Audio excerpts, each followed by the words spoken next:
Hello बच्चों, स्वागत है आपका अपने यूट्यूब चैनल विद्यार्थी रिजल्ट पे। मैं जीसान अहमद आज आपको कराने वाला हूँ बच्चों NIOS क्लास 12 की सोशलॉजी है ना, जिसमें हम चैप्टर्स 27 पढ़ने वाले हैं और इसका नाम है बच्चों भारत में जाति व्यवस्था के बारे में। ये बहुत ही बच्चों आसान चैप्टर है, बस एक बार आप अगर सुन लेंगे समझ लेंगे तो आपका ये चैप्टर क्लियर हो जाएगा।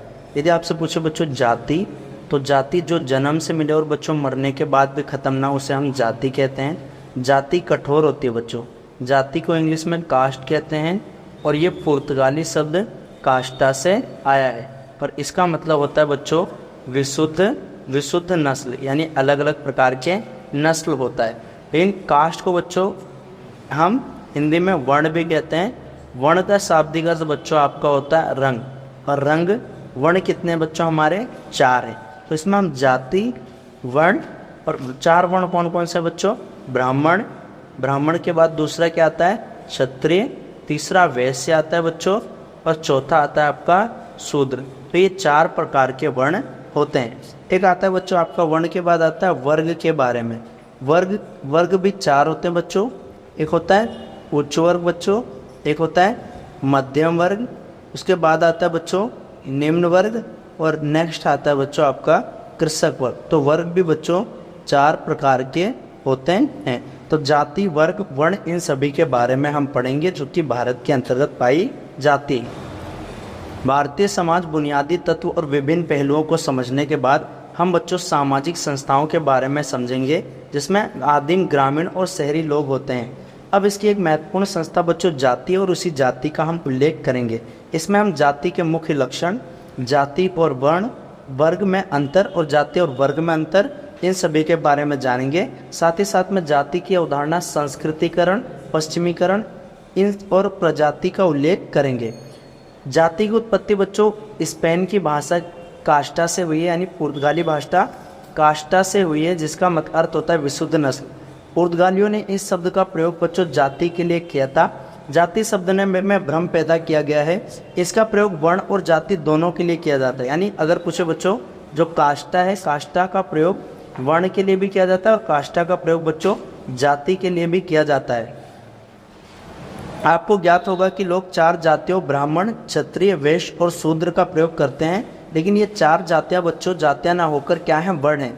आज हम इन्हें वर्ण ना कहकर जाति कहेंगे, और इस अध्याय में हम जाति के मतलब जाति से लेते हैं, वर्ण से नहीं लेते हैं, उसके बारे में जानकारी प्राप्त करेंगे। इस पाठ को पढ़ने का उद्देश्य बच्चों कि जाति व्यवस्था को की परिभाषा और लक्षण को समझ सकेंगे, वर्ण और जाति के बीच अंतर जान सकेंगे, जाति और वर्ग में अंतर समझेंगे, और जाति व्यवस्था में आने वाले जो परिवर्तन हैं उन सभी के बारे में जानेंगे।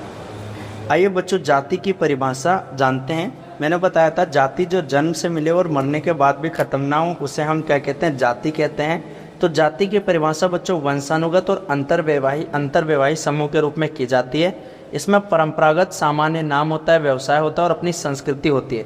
इसकी बच्चों गतिशीलता, कट्टरपन होती है, और ये एक सजाति का अर्थ होता है एक जैसे समुदाय के लोग इसमें रहते हैं। वर्तमान परिस्थिति में बच्चों जाति व्यवस्था एक औपचारिक संगठन की तरह है, जिसमें अधिक कठोरता नहीं है आज। लेकिन शहरों में बच्चों जाति कठोर नहीं है, गाँव में आज भी जाति बहुत ही कठोर होती है। अब ये व्यवस्था बच्चों राजनीति से भी जुड़ गई है। यदि पूछे जाति के लक्षण क्या होते हैं, तो जाति के निम्न लक्षण होते हैं। सबसे पहले बच्चों समाज का एक खंडात्मक विभाजन कर देती है, यानी जाति की पहली विशेषता है बच्चों कि समाज का क्या करती है बच्चों? खंडात्मक विभाजन करती है। यानी कई सारी जाति की अपनी एक उपजातियां होती हैं बच्चों, उसी को हम समाज का खंडात्मक विभाजन कहते हैं। तो भारतीय सामाजिक स्तरीकरण में अधिकांश रूप जाति पर निर्भर है, यानी स्तरीकरण कई सारी कुछ जाति ऊंची होती है बच्चों, कुछ जाति नीचे होती है। तो समाज को इसने खंडात्मक विभाजन में बांट दिया, तो पहला लक्षण है। दूसरा बच्चों सोपानिक यानी ऊंच नीच की व्यवस्था बच्चों जाति में पाई जाती है। कुछ जाति पवित्र होती है, कुछ जाति अपवित्र होती हैं। उच्च जो होती है वो निम्न धंधों है ना, इसका आधार बच्चों उच्च और निम्न धंधा यानी जो काम करते हैं उन जातियों को उच्च श्रेणी में रखा जाता है। जो सबसे ऊंची होती है, जो ब्राह्मण होते हैं, इनको अपवित्र धंधा करने वालों को नीची जाति में रखा जाता है ना। इसके लिए बच्चों उदाहरण के लिए ब्राह्मण का कार्य कर्मकांड की दिशा से बच्चों शिक्षण देना, तो ऊंचे हैं। दूसरे जो सफाई कर्मी, झाड़ू लगाने वाले होते हैं, उनका सोपान में नीचे स्थान आता है। तीसरा जाति का लक्षण है बच्चों की भोजन और खान पान और धूमपान पर प्रतिबंध है। यानी नीची जाति के वहाँ पे कोई भी ब्राह्मण का लोग खाना नहीं खाते हैं। ब्राह्मण दूसरी जातियों में भोजन नहीं करते हैं बच्चों। वास्तव में खान पान का सारा मसला तो जटिल है। उदाहरण के लिए यूपी के कानिकुब्ज ब्राह्मण में कई उप विभाजन पाया जाता है। एक 12 कानिकुब्ज और 13 अंगीठियाँ अर्थात कानिकुब्ज ब्राह्मण तो ब्राह्मण है लेकिन कई उप श्रेणियों में बटे हैं। खाने के भी 2 प्रकार होते हैं बच्चों, एक होता है पक्का खाना, एक होता है कच्चा खाना। पक्का खाना जिसको घी के साथ तलकर खाया जाता है, पूड़ी, कचौड़ी, पुलाव, है ना। दूसरा कच्चा खाना आता है जो केवल पानी के अंदर पकाया जाता है, तो उसे हम कच्चा खाना कहते हैं। कुछ जातियों में केवल पक्का खाना खाया जाता है, कुछ जातियों में बच्चों कच्चा खाना भी खाया जाता है। उसके बाद जाति का अगला लक्षण होता है बच्चों अंतर्विवाही, यानी इसका अर्थ होता है एक जाति के सदस्य अपनी ही जाति में विवाह करते हैं, जाति से बाहर नहीं करते हैं। जाति अंतर्विवाही होती है। अंतर जाति विवाह पर प्रतिबंध है। एक होता है अंतर्विवाह मतलब अपनी ही जाति में विवाह। अंतर जाति यानी 2 या 2 से अधिक जातियों में विवाह मना होता है बच्चों जाति में। पवित्रता और अपवित्रता, तो जाति बच्चों कामकाज की दृष्टि से पवित्र और अपवित्र के आधार पर भी बांटा गया है। व्यवसाय, भाषा, वेशभूषा, भोजन की आदतों से जाना जा सकता है ना। मद्यपान करना, शाकाहारी भोजन करना, उच्च जातियों के द्वारा छोड़े हुए भोजन को प्राप्त करना, ऐसे धंधों में काम करना जो मरे हुए जानवरों को उठाता है, झाड़ू लगाना, गंदे कचरे को उठाना अपवित्र माना जाता है। धंधे के ये प्रतिबंध होते हैं भी। आजकल ऊंची जातियां भी ऐसे काम करने लगी हैं, तो पवित्र और अपवित्र कहलाते हैं। व्यावसायिक संगठन होता है बच्चों जो कि जाति के आधार पर ही होता है। व्यावसायिक संगठन सामान्यतः प्रत्येक जाति का बच्चों हमारे वहाँ पे क्या है, कुछ ना कुछ स्थान है। इसका मतलब बच्चों जाति के अंदर वंशानुगत व्यवसाय होता है, यानी एक पीढ़ी के लोग उसी काम को कर सकते हैं जो उस जाति के लोग करते थे। उदाहरण के लिए ब्राह्मण का काम बच्चों पुरोहिती करना है, पठन पाठन करना है और कायस्थ राजस्व के आंकड़ों को देखना है। बनिए का काम है व्यापार करना। चमार मरे हुए जानवरों को खाल उखेड़ते हैं। आज औद्योगिकरण और शहरीकरण के कारण बच्चों कुछ लोग अपने परंपरागत व्यवसाय को लेकिन छोड़ रहे हैं, तो जाति की ये भी व्यवसाय बच्चों व्यावसायिक संगठन होता है। 7वां बच्चों नए सामाजिक क्षेत्र में सामाजिक धार्मिक निर्योग्यता और अधिकार है। कुछ निम्न जातियों को आज भी मंदिर में प्रवेश करने नहीं दिया जाता है, वे साहित्यिक भाषा का भी प्रयोग नहीं कर सकते। तो ये नए सामाजिक क्षेत्र में सामाजिक धार्मिक निर्योग्यता है। रीति रिवाज और पहनावा और बोलचाल में भी अंतर है बच्चों। हर जाति की अपनी एक जीवन शैली होती है। इस जाति के रीति रिवाज, पहनावा, बोलचाल होती है। उच्च जातियां साहित्यिक शब्दों का प्रयोग करती है, जबकि निम्न जातियां जो स्थानीय बोली बोलती थी। जाति की विशेषताएं आपको याद रखनी है। अब बच्चों उसके बाद आइए महत्वपूर्ण प्रश्न जानते हैं। तो पक्का खाना डैश के द्वारा पकाया जाता है, घी के द्वारा पकाया जाता है। ब्राह्मणों का व्यवसाय डैश है, पुरोहिती करना उनका व्यवसाय है। अछूतों की पहचान आजकल दलितों के रूप में होती है। दलित का शाब्दिक अर्थ होता है निचला हुआ, कुचला हुआ। जाति की सदस्यता बच्चों वंशानुगत होती है ना। अगला आता है बच्चों जाति और वर्ण में अंतर। तो जैसा कि मैंने बताया बच्चों, जाति जो जन्म से मिले मरने के बाद भी खत्म ना हो उसे हम क्या कहते हैं, जाति कहते हैं। और वर्ण किसे कहते हैं बताया। तो बच्चों वर्ण 4 होते हैं, वर्ण ब्राह्मण, क्षत्रिय, वैश्य और शूद्र। अब जाति और वर्ण में बच्चों अंतर होता है। अगर आपसे पूछे बच्चों वर्ण, तो वर्ण बच्चों अखिल भारतीय। अखिल भारतीय का अर्थ होता है बच्चों हर जगह पाई जाती है वर्ण व्यवस्था, है ना। तो ये अखिल भारतीय। वर्ण व्यवस्था बच्चों क्या होती है, लचीली होती है, लेकिन जाति बच्चों कठोर होती है। वर्ण व्यवस्था बच्चों क्या है, पूरे समाज में समान होता है, लेकिन जाति व्यवस्था ऐसी नहीं है। जाति कठोर है बच्चों, जाति क्षेत्रीय होती है, यानी कहीं कहीं पे किसी जाति का प्रभाव होता है। जाति जन्म प्रदान होती है। सैकड़ों हजारों जातियों की भी उपजाति होती है बच्चों, और एक क्षेत्र से दूसरे क्षेत्र में जातियाँ बदलती रहती है। जैसे उत्तर भारत के बच्चों 4 बड़ी जाति का नाम है अजगर, आ से अहिर, जा से जाट, गा से गुजर, रा से राजपूत। तो जैसा कि आप जानते हैं बच्चों, भारतीय समाज में 4 वर्ण हैं। वर्णों का पहला उल्लेख ऋग्वेद में मिलता है। किसमें मिलता है, ऋग्वेद में। वेद कितने बच्चों, 4, ऋग्वेद, यजुर्वेद, सामवेद और अथर्ववेद। यानी 1500 ईसा पूर्व वैदिक काल में भी वर्ण थे। और वर्ण बच्चों कितने, 3000 साल पुराने, लेकिन जाति के बारे में हमें पता नहीं है। जाति 4000 है, वर्ण 4 है। वर्ण का आशय बच्चों रंग से, तो वर्ण का शाब्दिक अर्थ होता है रंग, और प्रारंभ में अछूत नहीं थे। वर्ण व्यवस्था प्रारंभ में कठोर नहीं थी बच्चों, लेकिन वैदिक काल यानी 1000 ईसा पूर्व में शूद्रों का उल्लेख आया। इस बात 1000 ईसा पूर्व में वर्ण व्यवस्था प्रारंभ हो गई, है ना। तो ये ध्यान रखना। देखा जाए तो वर्ण व्यवस्था बच्चों भारतीय व्यवस्था केवल पुस्तकी दृष्टिकोण है, जबकि जाति व्यवस्था आजकल व्यवहारिक है। आज वर्ण बच्चों हमारे वहाँ नहीं मिलते, जातियाँ मिलती है। वर्ण तो केवल 4 है, लेकिन जातियाँ बच्चों 4000 है। भारत के प्रत्येक क्षेत्र में कोई 200 जातियां मिलती है। जातियों का सोपान संपूर्ण भारत में मिलता है, यानी ब्राह्मण सबसे ऊपर होते हैं, यानी उच्चता नीचे के क्षत्रिय, वैश्य और अंतिम में आते हैं बच्चों शूद्र। जाति की बदलती स्थिति, कहीं पर ब्राह्मण शीर्ष स्थान पे, दूसरे क्षेत्रों में कोई अन्य जातियां जैसे राजपूत शीर्ष स्थान पे, तो ये भी ध्यान रखना। आज की परिस्थिति में बच्चों धर्मनिरपेक्ष लक्षण अर्थात आर्थिक और राजनीतिक शक्ति किसी भी जाति को शीर्ष स्थान पर लाकर खड़ा कर देती है। तो प्रश्न आएगा बच्चों आपका कि जाति और वर्ण में क्या अंतर है। एक होता है जाति, एक होता है बच्चों वर्ण। तो वर्ण 4 होते हैं, जाति 4000 होती है।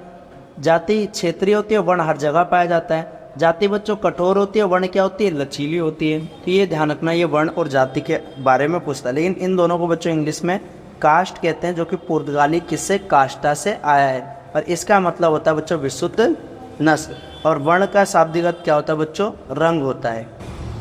उसके बाद आएगा बच्चों जाति और वर्ग में अंतर। तो जाति जानते हैं बच्चों, वर्ग कितना होता है, 4। उच्च वर्ग होता है, मध्यम वर्ग होता है, निम्न वर्ग, और एक चौथा वर्ग भी आता है बच्चों, उसका नाम है कृषक वर्ग। उच्च वर्ग, मध्यम वर्ग, निम्न वर्ग और कृषक वर्ग। इसमें भी बच्चों 2 पार्ट के होते हैं, एक उच्च वर्ग, एक निम्न उच्च वर्ग। मध्यम वर्ग में आता है उच्च मध्यम वर्ग, निम्न मध्यम वर्ग। तो आपको ध्यान रखना है, जाति वंशानुगत होती है और वर्ग प्रकृति निरपेक्षता होती है। वर्ग व्यवस्था में बहिर्विवाह और अंतर्विवाह दोनों होता है। इसमें गतिशीलता यानी ऊपर की ओर बढ़ती है और नीचे की ओर भी बढ़ती है। इसमें व्यक्ति जिसमें पैदा हुआ है उसमें रह सकता है तथा वह अनिवार्य रूप से सामाजिक आर्थिक समूह भी है। भारत में सामान्यतः 3 वर्ग पाए जाते हैं, लेकिन हमने 4 पढ़ दिया बच्चों, कृषक वर्ग, उच्च मध्यम और निम्न, और प्रत्येक वर्ग को 2 भागों में बांटा जाता है, ये भी ध्यान रखना, उच्च मध्यम वर्ग में और निम्न मध्यम वर्ग में। इसी तरह उच्च है ना, तो ध्यान रखना, मतलब सबको 2-2 भागों में और बांटा जाता है। वर्ग और जाति में बहुत बड़ा अंतर यह है कि जाति कर्मकांड पर निर्भर होती है, जबकि वर्ग क्या होता है, धर्म निरपेक्ष होता है बच्चों। हम अपना वर्ग बदल सकते हैं, जैसे कृषक वर्ग है, अगर वो अमीर बन जाएगा तो बच्चों उच्च वर्ग में चला जाएगा, है ना। वर्ग बदली जा सकती है, जाति नहीं बदल सकते। वर्ग लचीली होती है, जाति कठोर होता है बच्चों, ये आपको ध्यान में रखना है। जाति और वर्ग में अंतर पूछ सकता है। अगला बच्चों महत्वपूर्ण प्रश्न है कि जोड़े बनाइए निम्नलिखित के। अखिल भारतीय संस्था क्या होती है, वर्ण होता है, और वर्ण का शाब्दिक अर्थ क्या होता है, रंग। वर्ण 4 होते हैं बच्चों, ब्राह्मण, क्षत्रिय, वैश्य और शूद्र। अर्जित परिस्थिति क्या होती है, वर्ग होता है, वर्ग 4 होते हैं।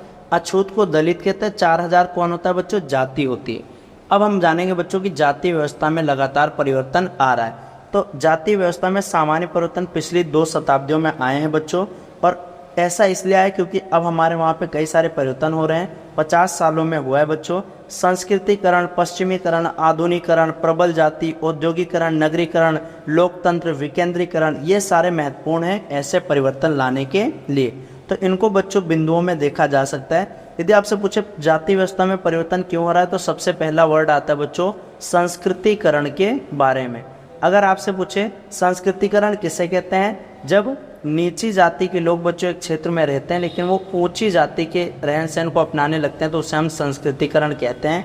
पहले बच्चों संस्कृति का आसान नहीं था, लेकिन अब लोग क्या कर रहे हैं, नीची जाति लोग, उनके पास क्योंकि आर्थिक संपन्नता आ जाती है, पैसे हो जाते हैं, तो वो ऊंची जाति की तरह रहने लगते हैं। इसी को हम संस्कृतिकरण कहते हैं। ये ऐसी प्रक्रिया जिसमें निम्न जाति के लोग ऊंची जातियों का व्यवहार, प्रतिमान, जीवन पद्धति, संस्कृति को अपना लेते हैं, तो उसे हम संस्कृतिकरण कहते हैं।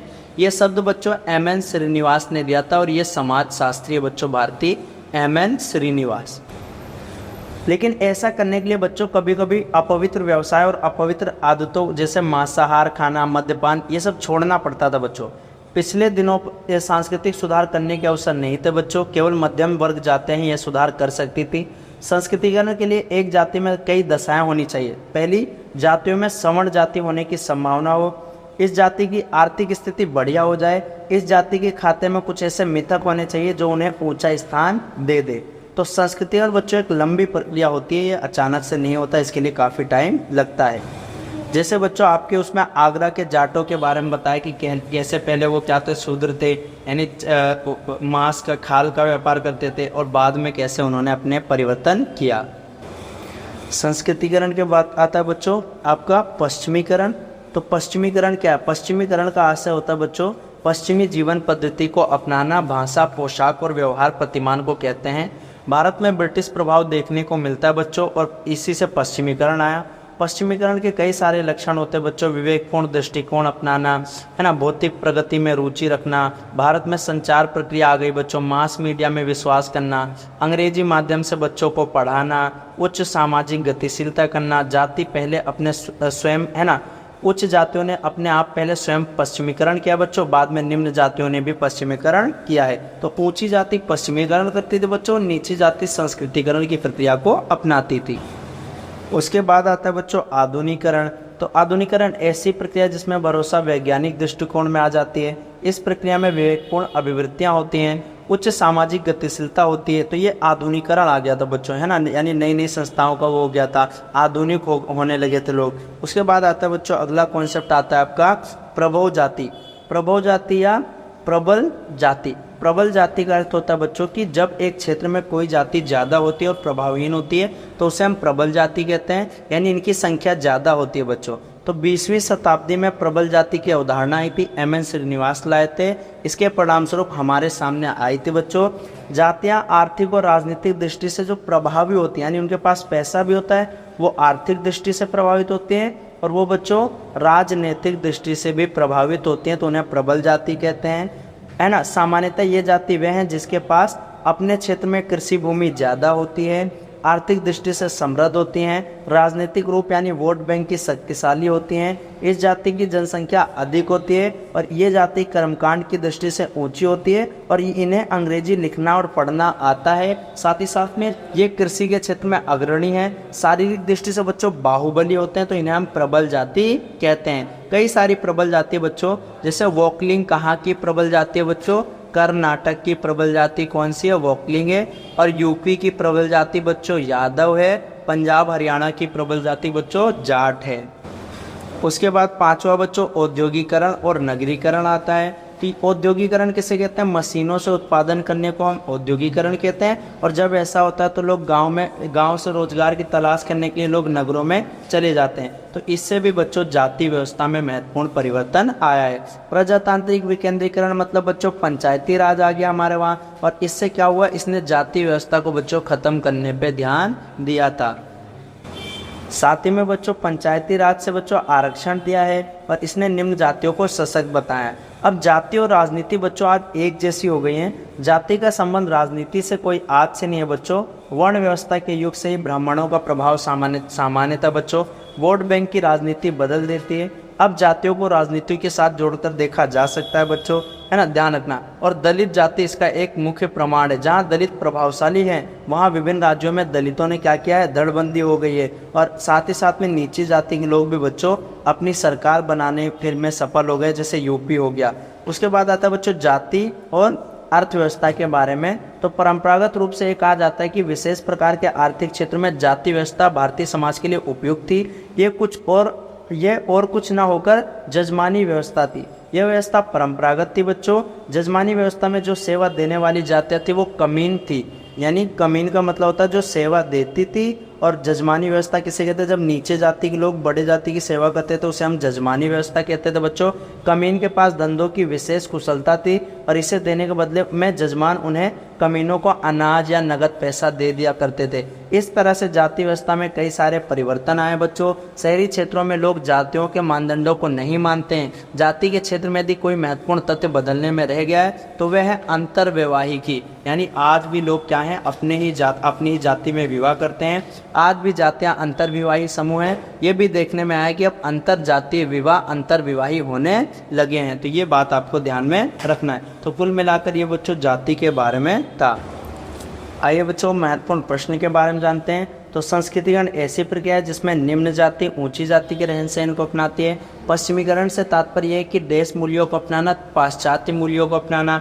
आधुनिकरण से अभिप्राय यह है कि हमें देश दृष्टिकोण अपनाना चाहिए तार्किक। और प्रबल जाति की देश जनसंख्या होती है, अधिक जनसंख्या होती है, यानी प्रबल जाति क्या होते हैं बच्चों, संख्या में ज़्यादा होते हैं।